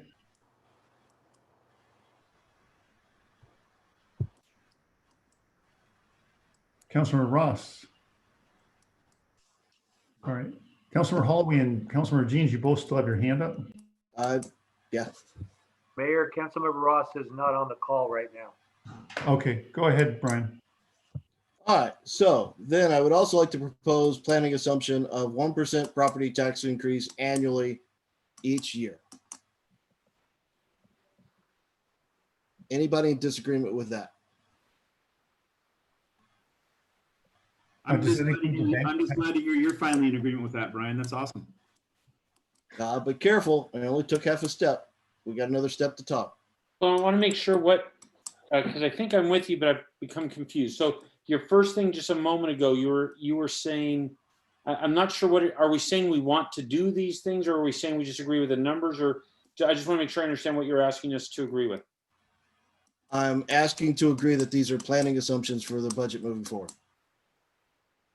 Are we Okay, voting? and your first question was on which, it was the S21 And mill site. and Millside. Okay, I got you. And then But I- now you're saying the 1%? Okay, I'm with you. Thank you. Are we voting? At least we're getting a sense of the council whether or not they should assume that. No, I Okay. vote no. Councilmember Holloway, were you on the 1%? I assume you were including the bank capacity. You're saying you need to give, you're saying, I took half a step. Let's talk the 1% and then we can talk bank capacity after that. all right, thank you. That's what I'm trying to clarify, because again, in order for me to build a budget, whether it's biennial or even plan beyond that for solutions, I just need some commitment or direction from the Oh, council. Pete and Matt, that's why I specifically said 1% per year. Thank you. So that's one person's. Yeah, I think everybody Hey. heard you, Councilmember Shepherd. You're not in favor of the 1%. We heard. So is the rest of the council in agreement, at least for the 1%? Does anyone want to speak for Matt Lassay? It's been 4-3 against the last time, so yes, I still remain. Okay. So that so with that one, 1% per year planning assumption. Next one, bank capacity. Do you want to pick that up in 2021 or 2022 or leave it? I'd like to see us pick it up as soon as we can. Yeah, pick it up. Yeah. Me as well. No. Can we get the slide back that actually shows these numbers? We're cruising along and now that slide just is not there anymore. And I guess I backed myself into a corner on another sheet, so I'll go with picking up the bank capacity.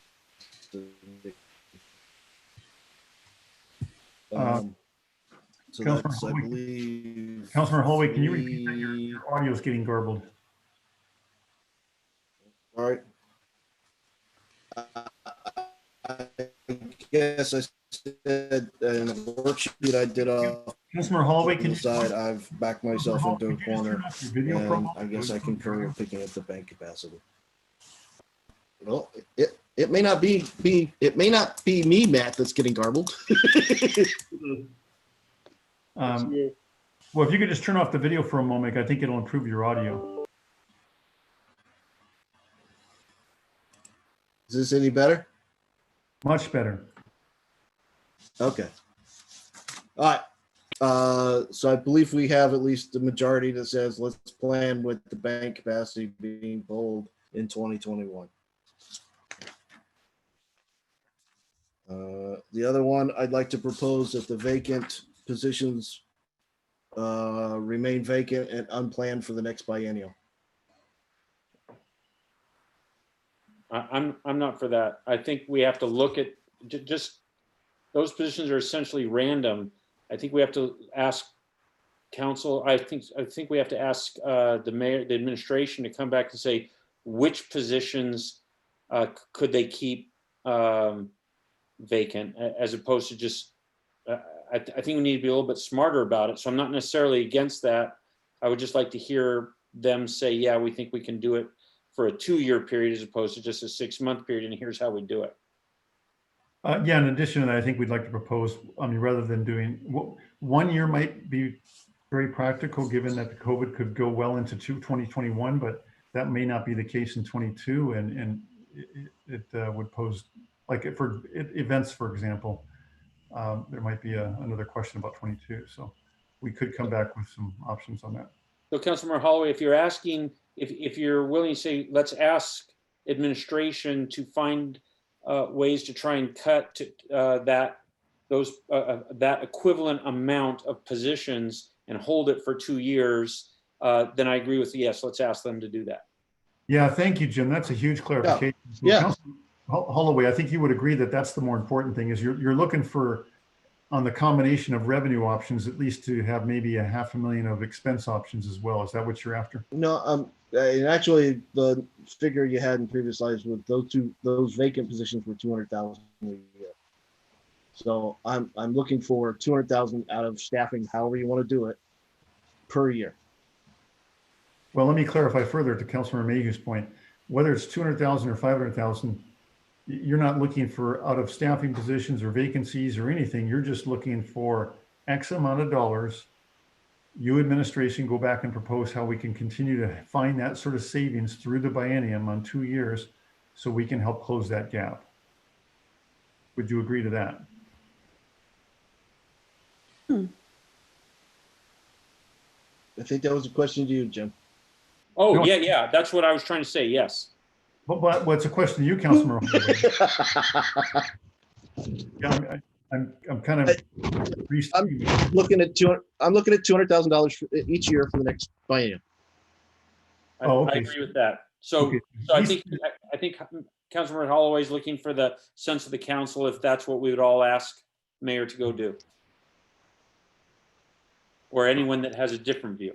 So it sounds like you're saying, hey, 200,000 is my number. If we need to push higher, we'll go there if it looks a little more grim, but you want to see at least 200,000 each year through the biennium, correct? Yep. Okay, thank you. That's very helpful. Yeah, not necessarily 5, but at least 2. All right, thank you. Councilmember Shepherd, and then, well, I guess I want to give it to Rick too, because he's probably wanting to weigh in on some of these details. Let's go to Rick first, and then I'll go back to the council members. Thank you, Mayor, council members.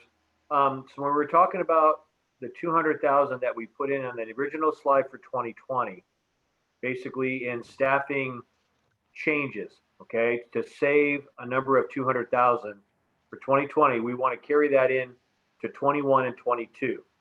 So if we include that in the $500,000 that we've already talked about for 21, 22, would you give us the latitude to say, when you look at the budget, we want an X amount of dollars, right? So whether you get it in staffing, operational savings, a temporary use of this particular fund, a temporary look at this, looking at temporary schedules, would that be a better way to look at it rather than definitively saying, I want 200 out of staff and then the 300 out of everything else?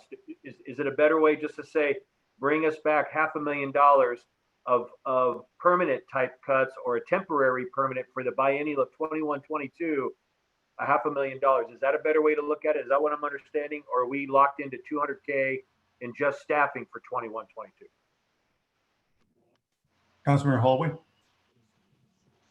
Robert, if you go to slide 7. All right, so if I look at 2021, your expenses is 18 million. Your revenue is projected at 17.6 million. If we add the 200,000 for the 1%, my revenue is 17.8. I'm $200,000 short of closing that gap. The 200's already in there, Brian. The 200's already in there, 500. Yeah, and what we're recommending, Councilmember Holloway, is $200,000 out of reserves, or even 300 is not a heavy hit to our reserves. Again, to continue to buy us time to have more clarity about where the next 6 and that's kind of, I don't have to close that year. I have to close the biennial. So if I then move to 2022, you're expecting expenses of 18.6. But if I take that $200,000 and bring it forward, I can take that down to 18.4. You're expecting revenues of 18.7. Add the 1% in there, you're at 18.8, and I can close the biennial with those changes alone. But Brian, the 200's already in their 500 number. Right. That dotted line, they already took expenses down 500,000. It's already in 2021. It is not in 2022. I need it also in 2022 to close the biennial budget.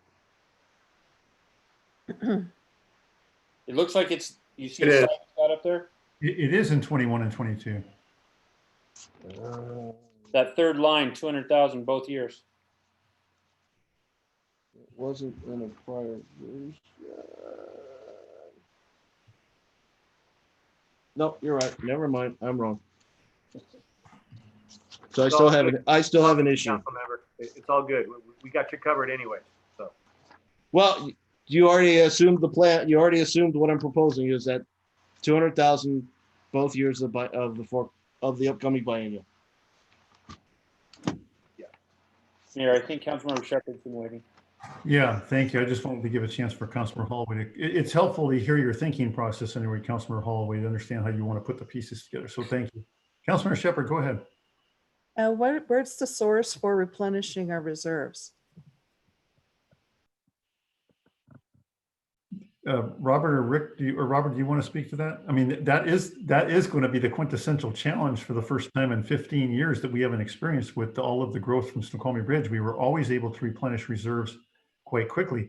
That's precisely why we have been so cautious in touching any reserves, or would be cautious in really using reserves beyond 2 years. So again, to use some to close a small gap in a bigger gap in 20 and then a smaller one in 21, we think is acceptable and you know, what within best business practice, but beyond that, it's questionable. So, you know, expansion of the Snoqualmie Business Park, the mill site would afford some opportunities to probably have some one-time type revenues that you wouldn't want to build an operational budget on, that you would use to consolidate the reserves as we've done in the past. But you make an excellent point. We have to realize we're coming into a new normal with the build out of Snoqualmie Ridge. And this is a challenge we've been pressing. And what made Q4 of 2019 so difficult was that we simply are not going to have the benefit of having those one-time revenues coming in that we can fill in reserves and use for capital projects. Councilor Jeans and Councilor Mayhew. Bob, you're muted.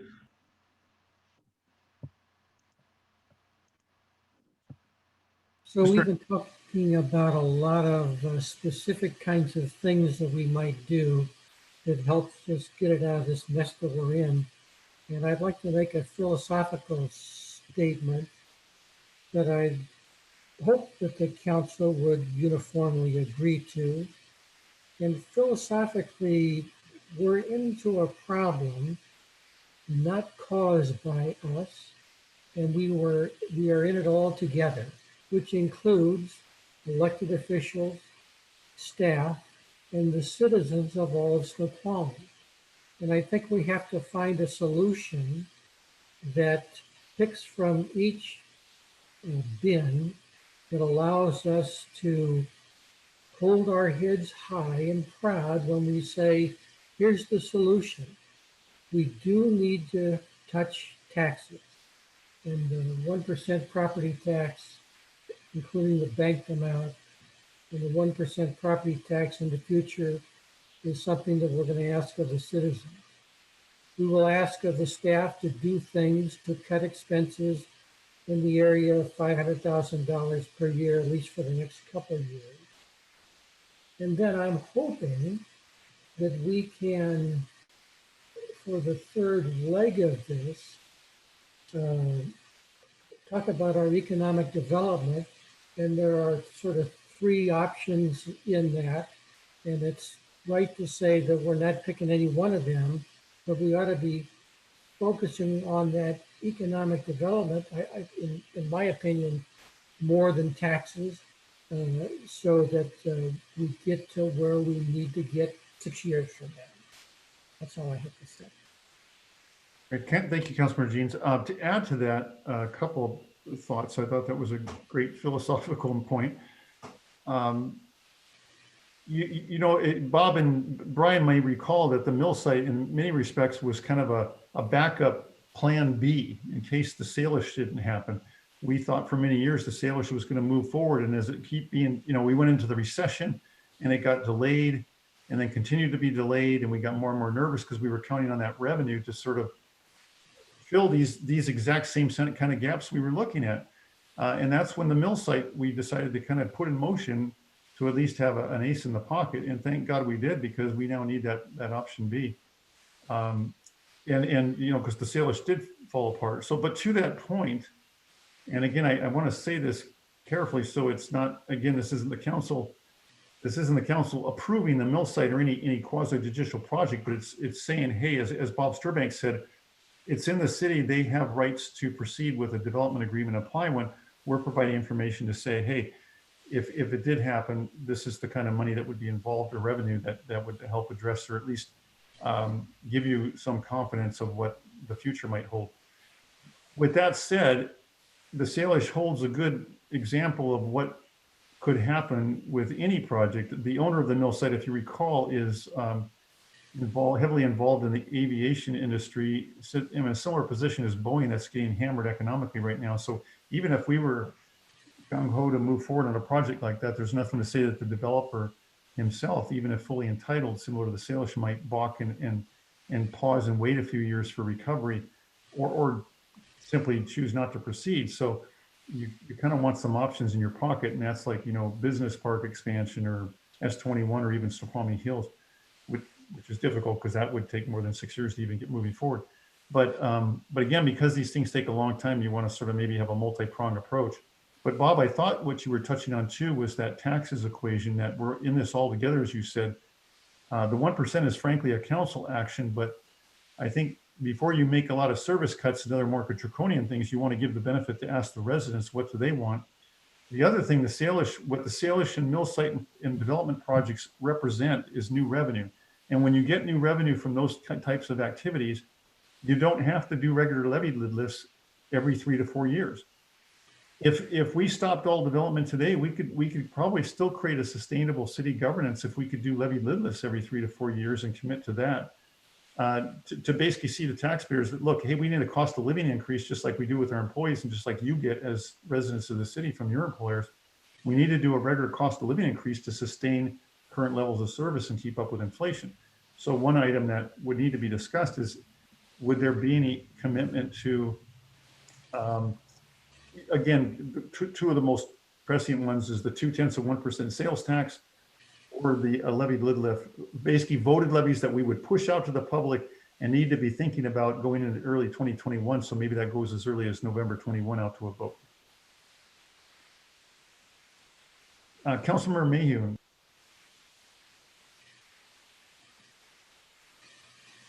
Yes, so there's 2 points I just want to touch on quickly. I think Councilmember Shepherd's concern about how we replenish the reserves, I think, is a very important thing for us all to keep in mind. You all know I worry about our reserves.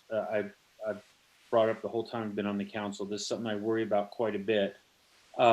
Generally, the way reserves get built at governments is when you have good times. So you've budgeted a set of revenues and expenditures, and then over that biennium, things just go a lot better. So the revenues come in better than you thought they would, but you hold your expenditures and you end up with some leftover. And typically what governments do is grab that and put that into replenishing their reserves.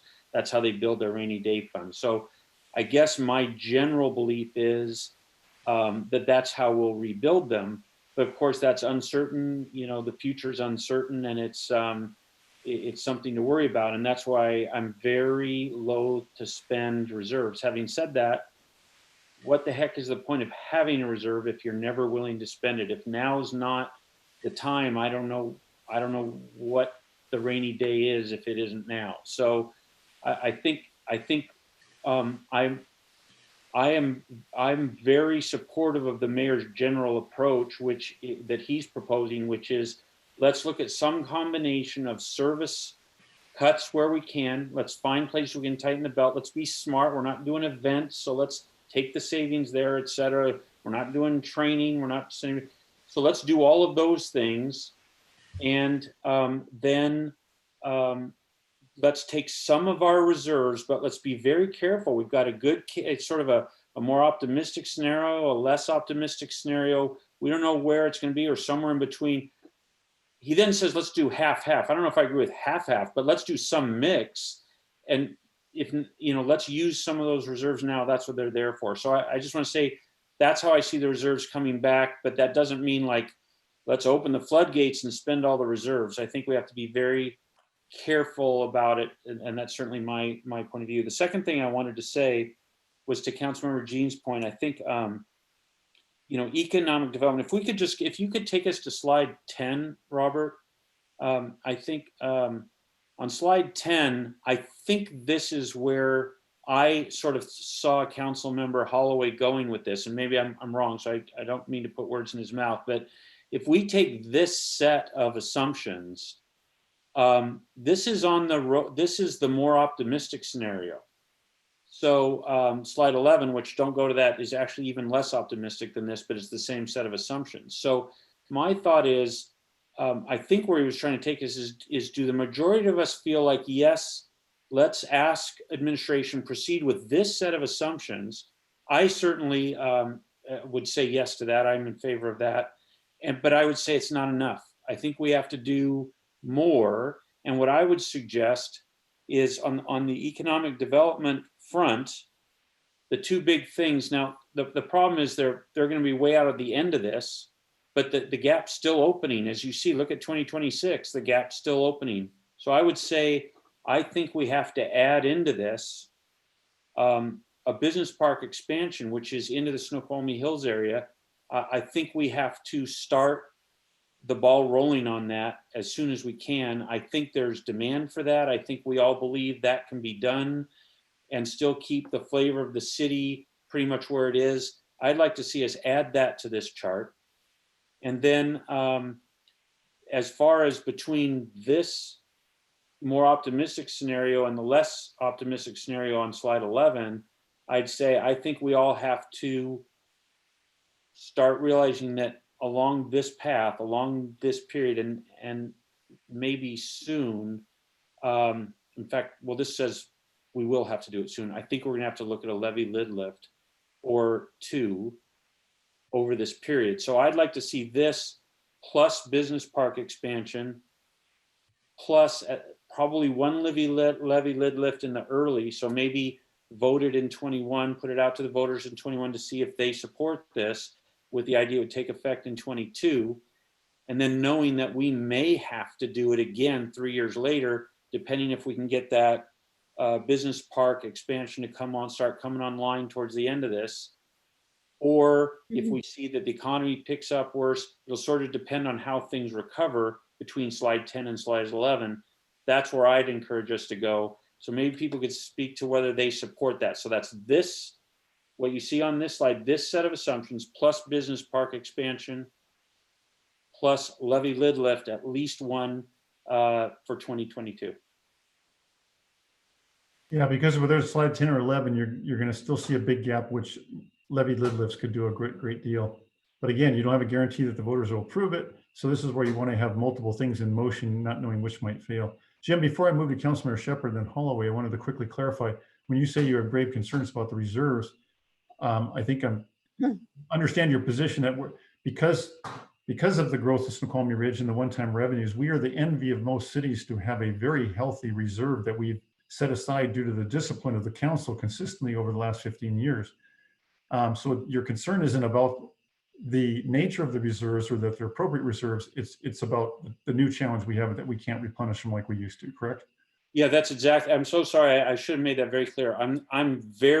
I think we owe a huge debt to the prior councils of the last 2 decades to have been so wise in setting aside this rainy day fund that we have. I think this is the rainy day. And so, but I'm also it's not like, woo, let's go spend it. It's, whoa, let's be very jealous about it. Let's be very careful about it, very intentional, because it's going to be a challenge to replenish it. Yeah. All right, thank you. Councilmember Shepherd and then Councilmember Holloway and then Jeans. So I'm concerned about the idea of building out a business park when we have businesses that are not able to stay in business at this point. I don't know how quickly, this COVID thing is going to we're going to snap out of it. I think we may be in this for a while. So I don't think that that's something that we can bank on as far as sales tax. And I suppose we make money when, you have permits that are pulled, and that's a one-time revenue. But I'm a little concerned about building up potentially buildings that are not going to be functioning, as just looking at what's going on right now. So I'm just want to put that out there, that and on top of that, you've got our residents that have a limited amount of money to spend, and you're looking at potentially, most likely, trying to get an increase in utility bills. And then on top of that, you want to add more taxes on to people that may not have any increased income. So I think that we've got a really tough situation, and I know that none of you want to talk about this, but I don't know if we've ever talked about the idea of moving from our own police force into maybe King County Sheriff, something along those lines.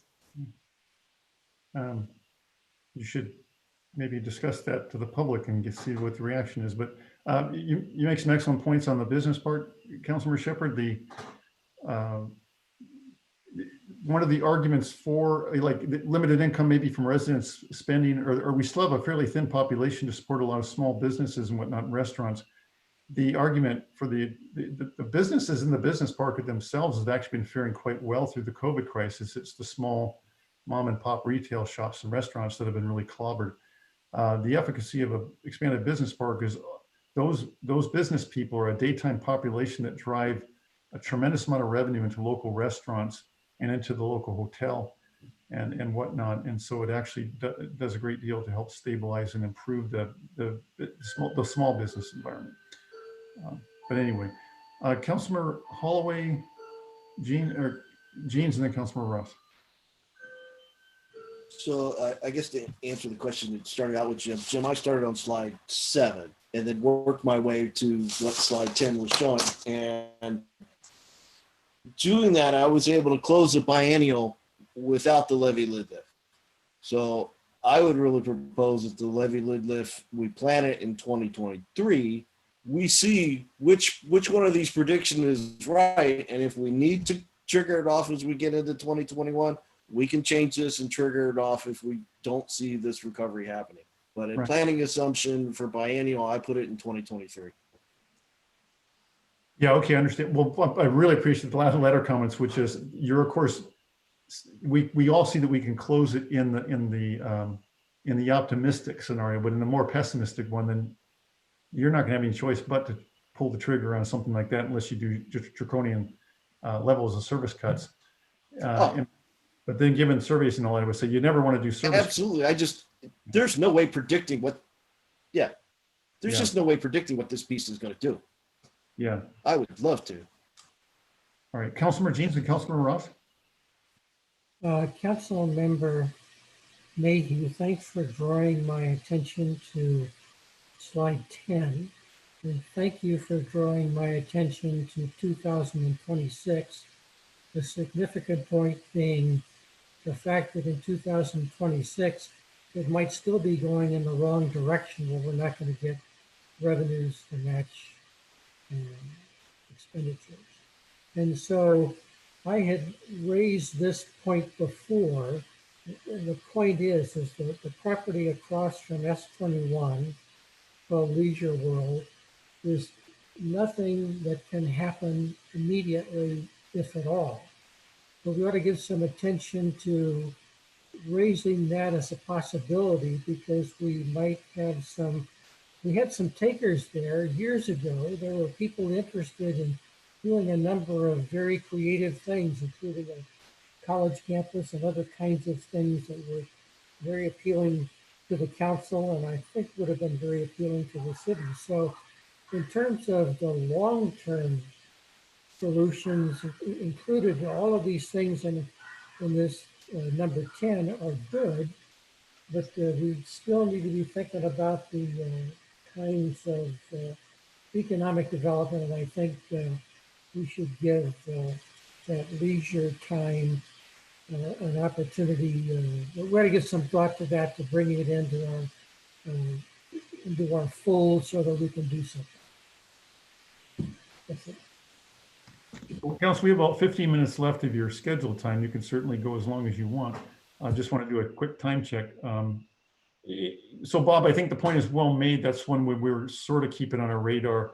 There is a former King County Council member working with a developer group on some of the parcels out there that I think might be a long shot, but it could be a windfall if suddenly something comes forward with a project that we find to be highly respectful of the gateway to our city and yet meet some of those goals. So we would immediately keep you apprised. So that kind of falls in the categories you sort of hopefully have multiple things in movement so that at least some fall through and meet the challenges ahead. Councilmember Ross. When I sent an email earlier today on what my priorities were, one was the 1% property tax. And I think looking at it this year, we need to kind of decide what has been the impact on a lot of our residents. And I think we requested some information such as how many utility customers have pushed out their utility bills, for instance, or what's their unemployment look like. So I'm not sure that we would have to decide if this year is a good time to pass the 1% property tax or if we need to wait till the next year. Sales tax, I'm fine with that. Is, as long as if the TBD goes away, then we need some way to fund our transportation. And then Millside, S21, business park expansion, and then also just put the UGA in there because it could start possibly in 2026. I'm still on the fence on the levy lid lift, especially if we're taking the 1%. But I think if we want to vote for it later in the years, I think someone suggested 2023. I would be fine with that to see what our residents want to do. So I like the idea of throwing all those on a chart and working with those in our budget. Thank you. That's helpful. Yeah, the only reason why we were posing the question is whether you want to consider a levy lid lift as soon as 21 is because of the if the more pessimistic scenario proves to in the next year it proves to be the one that seems to be settling in, then we are definitely going to be facing some significant levels of service cuts. And usually, at least the way I've always philosophically approached it, and I think the majority of the council members in the past was, hey, before we take it upon ourselves as 8 elected officials to say, let's slash service levels, why don't we let the community decide that before we do? At least explain to them that. And if they say no and don't pass the levy lift, then you take that action. But I'd want to go out and ask the community before doing that if we got to that point.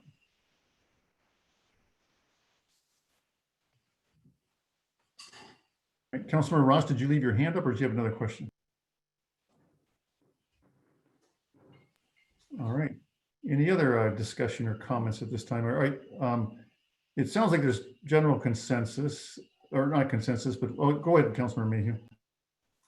Yeah, I was going to say I endorse what Councilmember Ross just proposed. So what I think is I think this is also consistent. Well, I won't speak for anyone else. I endorse what Councilmember Ross has suggested. So if we could have maybe something put together for us. I see you put up for us where you added in the business park, and that really does make a difference in those out years when we look out at 2026. So that's exactly what I thought it might show. So let's do what Councilmember Ross just suggested. Let's put those options together as a package, give us a slide that shows that.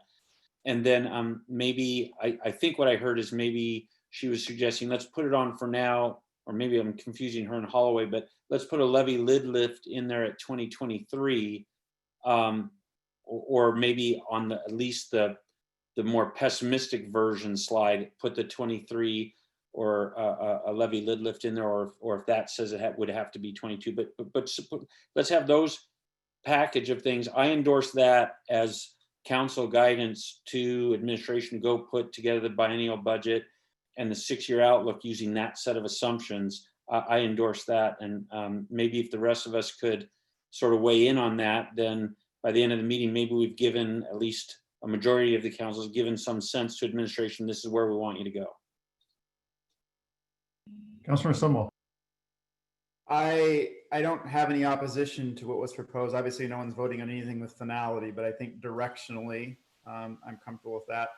I do have a question that is been gnawing at me because I haven't figured out how we're going to do it. When is the money, the $400 or whatever $1,000 due to WashDOT for the interchange, and what would that come out of? Well, Robert's looking that up. It was curious. We thought when we approved the temporary car tab fee to help pay for that, they would start collecting on it. But In my car tab fees, when they were renewed last month, I know in Councilmember Ross's, we weren't seeing that car tab fee show up. So I don't know if they were unfortunately withholding collecting those fees until the court is settled. So, But the point is we may not get those. They wouldn't have been disbursed to us anyway, even if they had been collected. well, they might have if they collected them and then the court decision was in our favor, then we could have gotten them. But it looks at this point, to your point, Councilmember Sunwell, like we're not going to get them even if the court goes to our favor because they're not collecting them up to the point of the court decision. They're not even collecting that. So I'll go back to my question. When is that due? And that's not something we can just say, we're not going to do that because it's already done. Robert, do you have an answer for that? Well, we did file the paperwork to collect it, so I'll have finance find out what's going on because it could be, like you said, there could be a direction not to collect it at this point. Okay. His question was, We did file it. I can speak to the question, Mayor. It's the final version of the agreement was we would pay when billed, 30 days after being billed, up to a certain amount, and then washed out, went out and project came in below the engineer's estimate. So I don't know what the status of the billing on the project has been or timing of payments, if we paid already or where that stands. I think Robert's folks could probably address that, but that's how the agreement was written in the end. The final version was that we would pay when billed as they incurred those amounts. Yeah, we don't need to take any more time in this meeting. I just wanted to bring that. That's a large amount of money. Yeah. That we know we owe. That I don't think the budget item that's coming out of is well delineated, and we're now trying to talk about how to cut. So that could be $400,000 we have to figure out where to get.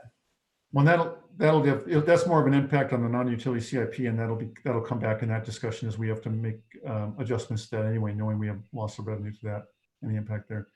Councilmember Shepherd and then Councilmember Jeans. So the $400,000, you're talking about the money that's supposed to go to the small businesses? No, for the temporary on-ramp. Oh, the temporary on-ramp. Okay. Councilmember Jeans. So Councilmember Holloway made in the course of several suggestions. They sounded good and I was generally in favor of that, but I didn't see what Brian was saying. And then Catherine made a proposal that had several elements and that sounded wonderful, but I don't really see, I can't see how one is different from the other. They both generally sounded good, so I don't know whether I can give the kind of input that somebody is looking for that is going to be somewhere between Brian and Catherine. Who can help them? I think it would be helpful if one of you or Rick or someone just went through item by item very quickly and just sort of got a general consensus or nod of support or non-support. So let me just review what I originally had from Councilmember Holloway. This is the chart that I had cost out. 1% assumption plus the bank capacity. All right, just stop. That's going to take too long. Just stop at 1% right now. I think there was a discussion on 1% and there was a majority support to say 1% with bank capacity. All right. Bob, go ahead. Okay. So that's what I mean. Let's just go through these quickly. It'd be like 20, 30 seconds for each one versus trying to compare what Catherine said or Brian said. S21. I think there's general consensus to move forward, at least obviously the S21 is going to come forward, but yeah, keep that on the radar. Mill site. Keep it on the radar. Okay. Business park expansion, that won't happen until 26. Oh, you didn't put it until revenue until 2026? Yeah, because we have to annex it. So it could happen sooner, but we don't have. Okay, so you got more conservative on that one. Okay, sure. Continue. And then one levy lid lift in 2023, approximately $490,000 to $500,000. Our administration's recommendation was to consider one as soon as 21, but the proposal from Ross and Holloway was 23. This would be and just to clarify, this would be voted on in 22 to be enacted in 23, or voted on in 23? voted in 22, acted Yeah, okay, 23. that's what I thought, yes. Okay. Just keep in mind the significant challenge of that might be a great deal of turnover in leadership. And then you get a new group of electeds on board, and within 6 months or, they have to make a decision about putting a bond for a levy lid lift on the ballot. Food for thought. Not a bond, just I know, the moment I said bond, I realized I made a mistake, sorry. A levy. Well, and COVID may force our hand before then, so we'll see. yeah. So I think this is what we're asking you to build, Mr. Hammoud, a model with the things you're listing out. When you show it to us, if we discover 23 was the wrong year, we'll see that in the chart and we'll react. But this is what we're asking you to build. No, I love that clarification. So it means vote in November 22 with the, if it's approved, the revenue would come in 23, starting January 1st. You're missing sales tax. Right. That was the next one I was going to ask. Okay, 0.2%. There was a hand up though, Mayor. Oh, yes. Councilmember Sunwall, and Councilmember Jeans, I don't know if you left your hand up or if you wanted to say something. No, actually, I was just voting. Oh, there you go. Showing that I thought those were a good idea. I figured that out. Okay, Councilmember Sunwall, go ahead. I just forgot to put my hand down. Go ahead. Oh, okay. So on the 0.2% sales tax, any thought on the timing to that, or is that, since that's primarily capital, I assume everyone's thinking that's more tied to what the fate of the TBD and the court decision on that. And if that money falls through at $200,000, we want to move quickly to get something on the ballot to replenish that. Would that be accurate? Correct. Okay. I think we've already had a lot of. Yeah. It's a good selling point. Sorry. Yeah. Councilmember Mayhew? Yeah, I think what we're saying is we're supportive of that approach. I would encourage us all just to, on these capital or potentially capital items, maybe we, because we haven't had the non-utilities capital discussion yet. So that's coming probably in the next 2 or 3 council sessions. We may discover that some or a lot, we're going to need to make a decision about how much of that 0.2 would go to capital, since that's where the car tab fee, well, in other words, there's a potential capital discussion there. So I think we're all saying, Mayor, yeah, put that in the scenario, but I would just throw out to all of us, we may have to, we may decide to pull some of that over to the capital side. Let's see when we get to that conversation. Yeah, I'm assuming, I mean, we've already had a lot of debate and discussion about the 0.2%. So I've already assumed there's general support for that approach if the TBD stuff flips upside down. The bigger debate would be the sentiment with, hey, if for some reason the court says cities can keep their TBD monies, do we want to do a 0.2% on top of that? I think given the current environment, especially when I do a levy lid lift too, that would be very challenging. I think you strengthen the chance of a voted 0.2% sales tax. The potential success would be incredibly increased by telling the voters, hey, this will supplant the car tab fee. We'll get rid of the car tab fee if you vote for this, and plus tourists will help pay for it too. And we'll actually have more revenue. So I just wanted to illustrate something to the point. So the options you put in, less the sales tax, but we talked about that being a different pot of money anyway. You see this, we put the chart up here with the forecast. With the lid lift in 23, all the other options we just agreed to, you can see where, you're above that original expenditure line. You're pretty much even with it, just barely under in 23. And then, but this is assuming that everything goes to plan, which again is the business park at the end of this, mill site in 23, S21, 23. And then look what happens if I go to the without recovery line. You're catching it at the end. So this would actually rebound it. Granted, it does take 6 years to get there. But if there's no recovery, but these projects and these policies still happen, you can see where you do catch up in 26. Yeah, which I'm enjoying the conversation because I think everybody's realizing that's why we, as Bob Jean spoke to it eloquently earlier, where we just need to have a lot of these tools from all the different boxes or the circles at our disposal to really tackle the size of this problem. Councilor Ross, you have your hand up? I do. We also need to consider the UGA. I mean, that's probably just as likely as the business park expansion. When you say UGA, you mean the Snoqualmie Heights area, and you're saying a more proactive pursuit of that, or what do you mean exactly? Right. I mean, that was going to be our plan, that we would talk about what And we even had a town hall regarding what do we want to see, because we know that growth is coming. So it could happen with annexation within the next 6 years. So maybe it's something, maybe it's business park expansion and or Snoqualmie Heights in general, or something similar to what was there before.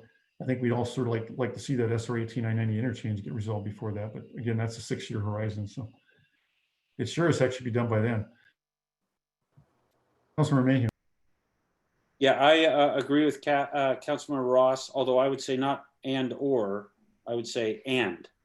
I suspect that the impact of the residential portion might be outside the 6 years, but look, you know, I think we've got to push forward on that also.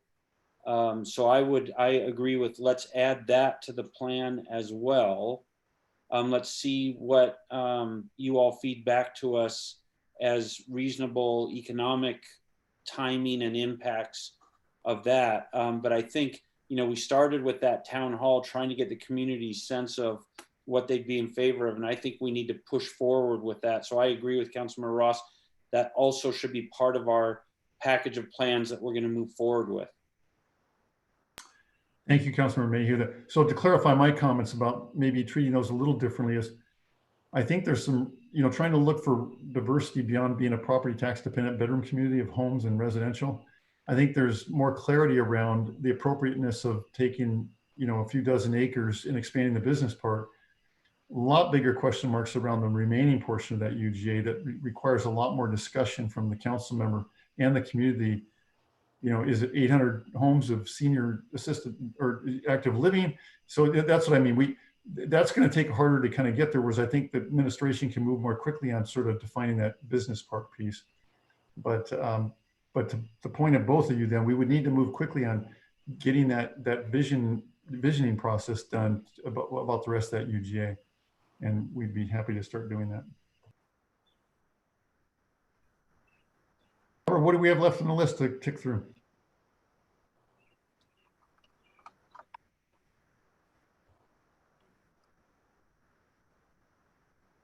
That's it on the base ones, Mayor. So those are it on the main ones. The only other items we could discuss would be a 0.1% for sales tax for public safety. That's another option that would be available to the council. Is that I think we've had discussions in the past. I think all the council members understand that one. Is that something the council wants to entertain as well?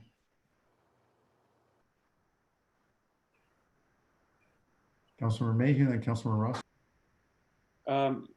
Yeah, so my thought would be, I think with this package we've given you now, I'd encourage us, I think we've all sort of, I think we're certainly not unanimous, but I think there's a majority of us that are saying, yes, move forward with this package of things, bring us back a slide that shows all of that. And I get that Mr. Mood's shown us pretty much what that's going to look like, but let's move forward with that. You know, my sense is maybe we've done our job for tonight. We're going to need to have another conversation about, okay, by the way, what's plan B if some of these things don't happen? But maybe that's for another night, since we've hit our 8 o'clock. I think we've all bashed at this pretty hard for 2 hours, and I think we've got a good sense of the council now on how to proceed. My suggestion would be, let's maybe stop now, but know that we need a conversation about what does plan B or maybe plan C look like, and maybe take that up at a future meeting. All right, great, thank you. Yeah, no, I feel like we've covered a lot of ground tonight, so I'm very appreciative of the council discussions. It's been very helpful for us, I think. Councilmember Ross? I concur with Councilmember Mayhew, because I have all kinds of questions then about a 0.1% for public safety and what would be involved and things like that. So we could table that and talk later about it if it's necessary. Yeah, and Councilmember Lassay, just to speak on his behalf, even proposed the idea of an increase on the utility tax. The tax on utilities, it goes to the general fund, so that's one that he was. But I think just a little history on that, Bob and Brian will recall, we already significantly increased that from 6 to 9% to help pay for the city hall and some other capital projects we've done. And And I think everybody's a little uncomfortable going over 10%, but again, that's another tool we can put on the table and have for another discussion. But he may want to raise that idea as well. Any objections to wrapping up? We're at 8:08 right now, to Councilmember Mayhew's point. Anyone want to maybe move to adjourn? So move. Second. All right, have a motion, a second to adjourn the special meeting tonight. All those in favor, say aye. Aye. Aye. Bye. All those opposed? All right, meeting is adjourned. Council, thank you so much. Have a good evening.